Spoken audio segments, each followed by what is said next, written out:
Hi guys, today I'm over at Cassone's and I'm doing a inspection on a 2005 Windsor. I wouldn't say it's an inspection. I'm going to say that it's a big job that you'll probably see in another video. But I'm going to be on the roof, so we might as well go ahead and take a look at this roof anyways.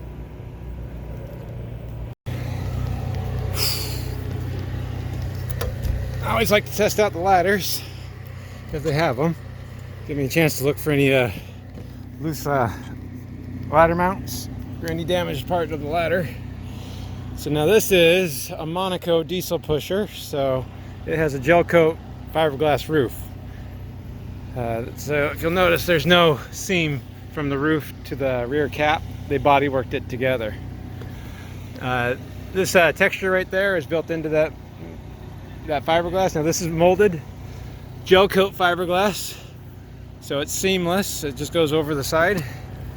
And on these Monacos, I'll get on the side and I'll show you.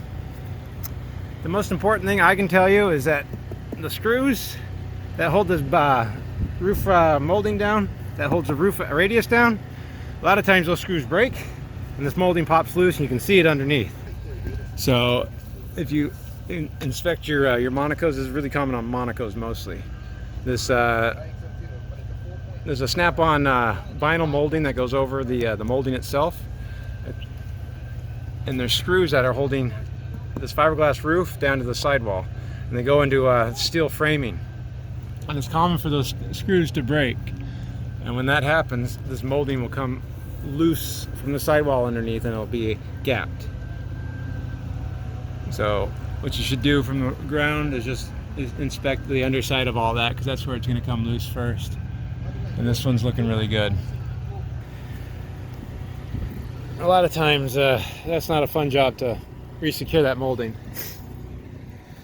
So again, just like most of these, the clear coat's peeling on the roof where it gets sunburnt.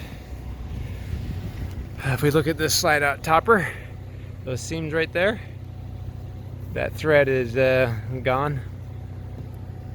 That's usually the weak point on all of these fabric toppers, is the threads that hold them together fall apart. Not so much the fabric. Now if we just look around, we're following around the side, I don't see any gaps or anything. More sealant, or more clear peeling off. Very, very common. Come to the AC. Go ahead and hit it. Make sure that it's not loose. This does have the drain caps on it. You can see them right there. Inspect the fins since we can't see those very well. They look okay. I didn't check the sealant on the ladders. They look good. Now on these clearance lights, I don't know if you guys can see, they just might be at the end of their lives. They're all broken. So I'd recommend replacing those clearance lights. At least the lenses. Alright, we'll keep looking out here. We'll see that somebody went ahead and installed some Eternabond. From what I see, it should be fine. The sealant underneath is a Plas-T-Cote, so this stuff is actually pretty hard. This is stuff you brush on.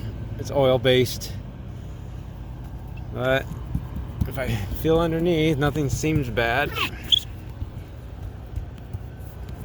But yeah, this is like the old school sealant you use on mobile homes and metal roofs. Some people still use it, but never ever use that on a rubber roof. Don't ask me how I know. If I were to inspect this vent right here, this looks like a self-leveling sealant called Flow Seal. I don't really like Flow Seal. It tends to turn yellow and get brittle. So this one I would probably say it's technically fine, but couldn't hurt to reseal.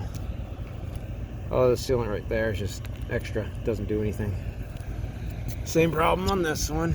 Now on these fantastic vents, sometimes their bases tend to crack. So it's not a bad idea to take a look around the flange and see if they're cracked. But I'd definitely recommend probably resealing those. The sewer vent cap looks fine. Again, I'd probably clean and reseal this just because I don't really like flow seal. You can see somebody did touch up all those areas that might have been cracking. I don't see any issues here. Go ahead and take a look down the side. Radiuses look good. The sealant looks good. That slide out topper, you can see water pools in there. That happens on all these slide out toppers. The longer they are, the more they're going to pool because the tube itself will bend and flex. And there's no amount of tension that you can add to get rid of that. You see right here again, this seams or stitching is fraying. But the fabrics themselves look okay. Solar panel looks fine. This is what Monaco installs for some reason. With a cool with a K. Cool. I can't remember. Let's put a. That's a Coolmatic. That's what it's called. Coolmatic. There it is, right there. Aren't you cooler already? Ooh. I don't really like them because the only thing keeping the outside air in and out are just those little baffles. So they can't get cold and they can't get hot. It's a vent fan on the inside. I think it's 110 if I remember correctly. So if we're looking at here, again, this is a gel coat fiberglass roof. It's seamless. It doesn't need to be coated, but it should be washed and waxed.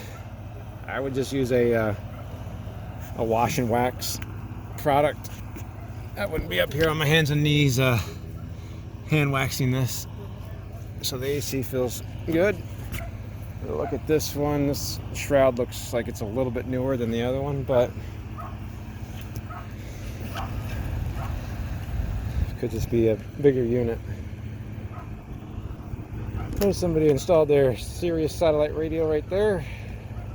Air horns look fine, and I can walk all the way up to here. I wouldn't want to walk past that point. You can kind of feel when it gets soft.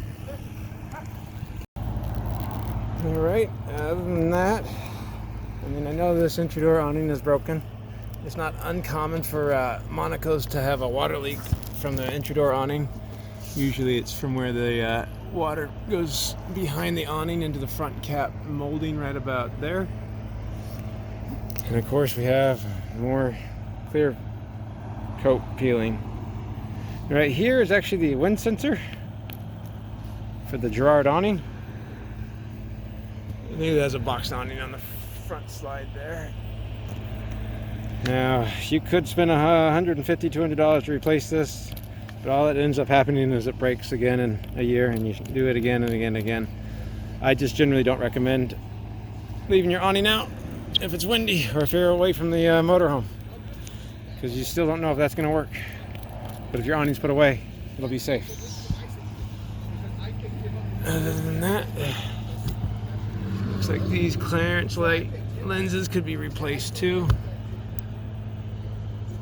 And the air horns look like they're sealed down really well. So overall, we're looking really good. Alright, so there it was, guys. We inspected the roof on a 2005 Monaco Windsor. It's a gel coat fiberglass roof. I'm going to recommend resealing most of those vents, at least cleaning up with some cleaner, and just do a lap seal over the top. Dicor is all you're going to be using on that. The rear clearance lights and the front clearance light lenses should be replaced. Those are cracked. Obviously the wind sensor for the awning was broken, but I honestly don't think it's worth the money changing those things out, because they always just break. No matter which ones you get, they always break. Just put the awning away when you're away from your motorhome. So that was it, guys. Thanks a lot for watching, and we'll see you again.